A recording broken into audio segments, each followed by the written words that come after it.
Hej, ju thejshëm, hajde në mëre në qeveri, jo s'po dojnë, hajde në mëre, jo s'po dojnë, shkoni bro!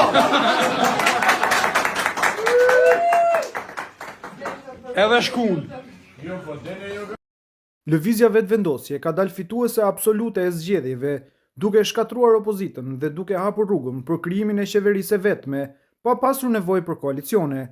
Sipas të dhënave preliminare të publikuara nga sistemi numërimi të Komisionit Qendror të Zgjedhjeve, KQZ, partia e kryeministrit Albin Kurti ka siguruar 50.13% të votave në nivel vendi, ose 400.793 vota, një rezultat që e vendos shumë larg çdo konkurrenti tjetër politik.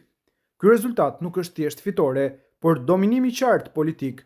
Vetëvendosje ka marrë më shumë vota se sa të gjitha partitë opozitare kryesore së bashku, duke konfirmuar se mbështetja qytetare për qeverisjen e Kurtit jo vetëm që nuk është lëkundur, por është forcuar ndjeshëm. Mesazhi i votuesve është i drejtë për drejtë, vazhdimsi, stabilitet dhe qeverisje pa pazare politike.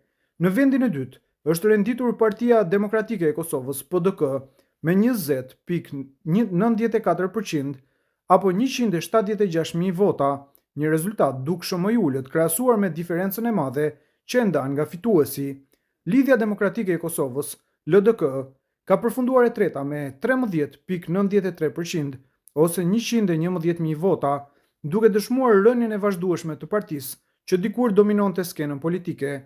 Aleanca për Ardhmërinë e Kosovës AAK ka marrë vetëm 5.88% ose 47.000 vota, ndërsa Nisma Social-Demokrate mbetet jashtë çdo peshe reale politike me vetëm 1.64% apo 13.000 vota.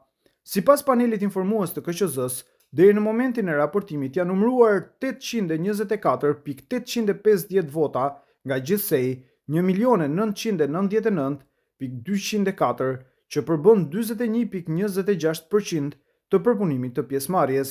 Nga ana tjetër janë proceduar 2.324 nga 2.557 vend votime, ose 90.89%, çka tregon se panorama e përgjithshme e rezultatit tashmë është e qartë dhe ndryshime thelbësore nuk priten. Me këtë epërsi të pakontestueshme, Albin Kurti del nga këto zgjedhje më i fuqishëm se kurrë. Opozita është e fragmentuar, e dobët dhe pa narrativ bindëse, ndërsa vetëvendosja ka siguruar legjitimitetin për të qeverisur e vetme.